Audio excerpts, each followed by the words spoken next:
আছে।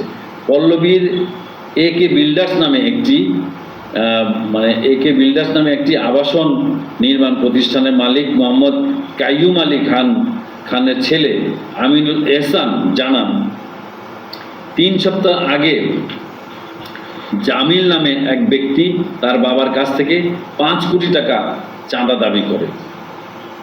চাঁদা না পেয়ে 2 দফা হামলা করে লুটপাট করে অনেক কিছু, সিসি ক্যামেরা সহ অনেক কিছুই তারা ইতিপূর্বে নিয়ে যায়। গত পরশু 35 থেকে 40 জন সন্ত্রাসী এসে হামলা করে গুলি করে একজনকে আহত করে। পল্লবী থানার ওসি শফিউল ইসলাম বলেন, এ ব্যাপারে এখনো মামলা হয়নি, কাউকে গ্রেপ্তার করা হয়নি। ওনারা মামলা নেননি, নিয়েছেন সাধারণ ডায়েরি। এখন বলেছে যে এ ব্যাপারে কোনো মামলা হয়নি। তবে পুলিশ তদন্ত করছে, তদন্ত করে পুলিশ পরবর্তী কার্যক্রমে পরবর্তী ব্যবস্থা নেবে, এই কথা শফিকুল ইসলাম বলেছেন।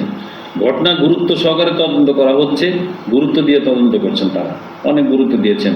বৃহস্পতিবার একে বিল্ডার্সের মালিক কাইয়ুম আলী খান জিডি করেন, সাধারণ ডায়েরি করেন।